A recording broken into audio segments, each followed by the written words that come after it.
এক সুরে কথা বলবো, দেখি অন্য দল কি করে। আমরা আছি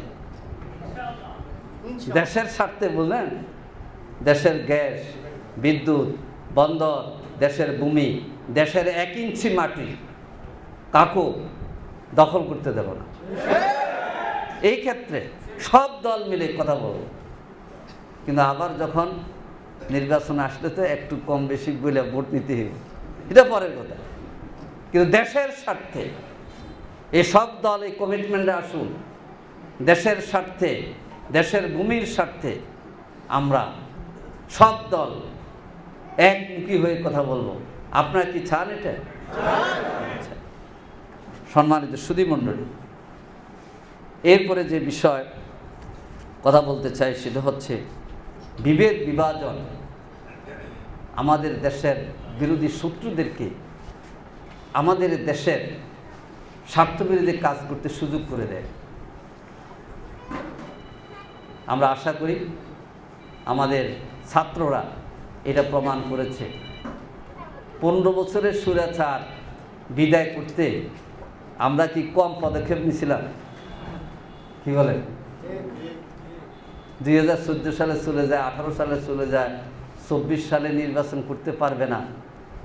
সব আন্দোলনে তো আপনারা ছিলেন, আমরাও ছিলাম, কিন্তু আন্দোলনটা সফল হয় না। কিন্তু 2024 সালে এসে ছাত্ররা যে কর্মসূচি দিল, এই কর্মসূচির সাথে এই দেশের দল মত নির্বিশেষে, শ্রেণী পেশা, ধর্ম অধর্ম না ধর্ম এবং সব দলের মানুষ একসাথে হয়ে গেছে। স্লোগান একটা, স্বৈরাচার চাই না। কি বলেন? এই জাতীয় স্বার্থে এই ঐক্যবদ্ধতা আমাদের লাগবে। আর এই ছাত্রদের খুনের গত 10 বছরের আয়নাগরের বিচার, গুম খুনের বিচার করতে হলে ঐক্যবদ্ধ থাকতে হবে, সবাইকে সজাগ থাকতে হবে।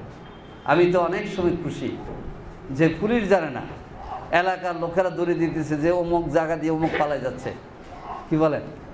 এটা পুলিশও জানে না, কিন্তু এলাকার ছাত্র যুবক মিলে একজনকে দড়ি ফেলতেছে, পরে বোঝা যায় যে উনি অমুক দলের অমুক নেতা। কি বলেন? আরে পালান কেন? মাওলানা নিজামীতে পালায় নাই, আলী হাসান মোহাম্মদ মুজাহিদ তো পালায় নাই, বলেছে আমরা আইনের মুখোমুখি হব। তো বাংলাদেশের আপনারা 15 বছর শাসন করেছেন, এখন পালাতে হবে কেন? এখন বিচারের মুখোমুখি হয়। আসলে পালায় কেন? জানে তো যত অন্যায় করেছে, এই অন্যায়ের শাস্তি কিন্তু কি তারা নিজেরাই বুঝে ফেলে, কারণ এই অন্যায় তো তারা করে গেছে। এই অন্যায়কারীদের ক্ষেত্রে সবাইকে ঐক্যবদ্ধ ভূমিকা পালন করতে হবে ইনশাআল্লাহ।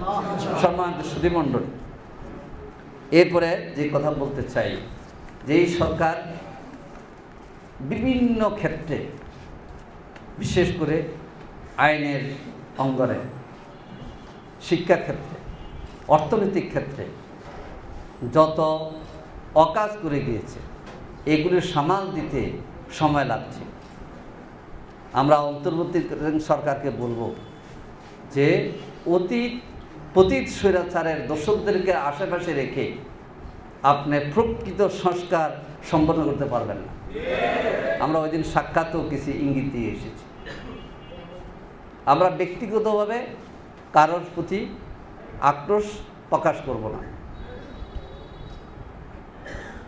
এই নীতি জামাত ইসলামী নাই, জামাত ইসলামী নাই। কিন্তু যারা বিগত 15 বছরে দেশের বিরুদ্ধে, দেশের মানুষের বিরুদ্ধে, দেশের টাকা আত্মসাৎ করেছে, ঘুষ দুর্নীতির সাথে জড়িত ছিল, এদেরকে রেহাই দেওয়া যাবে না।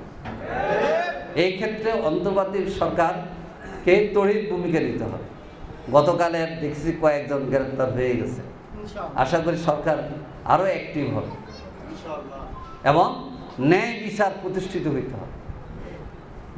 সম্মানিত সুধীমণ্ডলী, এরপরে আপনাদের কাছে আবেদন রাখতে চাই, বাংলাদেশ জামাত ইসলামী এই দেশের ন্যায় ইনসাফ ভিত্তিক সমাজ কায়েম করতে চায়। আমাদের আহ্বান কোনো ব্যক্তির দিকে নয়, শুধুমাত্র আমাদের দলের দিকে নয়। আমরা আপনাদেরকে আহ্বান জানাই একটি কল্যাণকর আদর্শ, যে আদর্শটা আমাদের কাছে নিয়ে এসেছেন আমাদের প্রিয় নবী মুহাম্মদ রাসূলুল্লাহ সাল্লাল্লাহু আলাইহি ওয়াসাল্লাম। অনেকে বলেন যে রাসূলের আদর্শ নিয়ে গেলে তো যে সাম্প্রদায়িক হয়ে যায়। নো, আল্লাহ রাসূল মদিনা রাষ্ট্র কায়েম করেছিলেন। এই মদিনাতে ইহুদিরাও ছিল, তারা বিধর্মী ছিল না। তো মদিনা রাষ্ট্র যদি মুসলমান ইহুদি থাকে, তো আমাদের দেশে মুসলমান, হিন্দু, বৌদ্ধ, খ্রিস্টান একসাথে থেকে তাদের কল্যাণ করতে পারবো না কেন আমরা? এটা হচ্ছে একটা প্রতারণামূলক বক্তব্য যে না সাম্প্রদায়িক, মহিলাদেরকে বোরকা পরাইয়া ঢুকে রাখবে।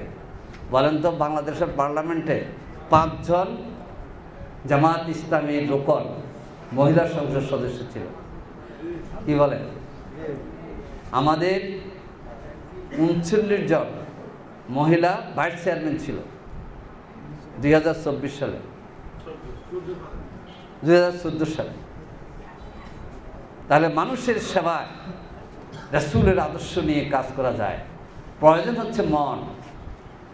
এই জন্য আমি আজকের সবাই হিন্দু ধর্মাবলম্বী সম্মানিত উচ্চশিক্ষিত পর্যায় থেকে আরম্ভ করে বিভিন্ন দিকে অনেকে এসেছেন। আপনাদেরকে বলতে চাই যে জামাত ইসলামী শুধুমাত্র কে মুসলমান এই পরিচয় দিয়ে বিচার করবে না। জামাত সবাইকে সম্মান করবে। মুহাম্মদ রাসূলুল্লাহ সাল্লাল্লাহু আলাইহি ওয়াসাল্লাম বলে গিয়েছেন, কুল্লুকুম বনি আদম, তোমরা বনি আদম। ওখানে গেলে সব বনি আদম। সূরা নিসাতে 1 নম্বর আয়াতে যান, সবাই আমরা বনি আদম। কি বলেন? সবাই বনি আদম। বিচার হবে বনি আদম হিসাবে, একজন নাগরিক হিসাবে, একজন মানুষ হিসাবে। এই জন্য মানুষকে সুন্দর একটি সমাজে উপহার দেওয়ার জন্যেই জামাত ইসলামী কাজ করে যাচ্ছে। আশা করি জামাতের এই কাজে আপনার সহযোগিতা থাকবে। সর্বশেষে বলে দিতে চাই, দুর্যোগে এবং বিভিন্ন বিপদ আপদে জামাত মানুষের পাশে আছে। আমরা এই শহীদ পরিবারগুলোর সাথে আছি। আজকে আনুষ্ঠানিকতার শেষ নয়, যতদিন এই পরিবার থাকবে আছে, আশা করি এই পরিবারগুলোর পাশে আমরা সবসময় খবর নেব।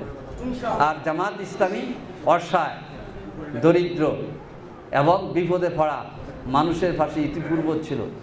2021 সালের সেপ্টেম্বরে 5 তারিখে পঞ্চগড়ে করতোয়া নদীতে নৌকাডুবিতে 72 জন মানুষ মারা গিয়েছে।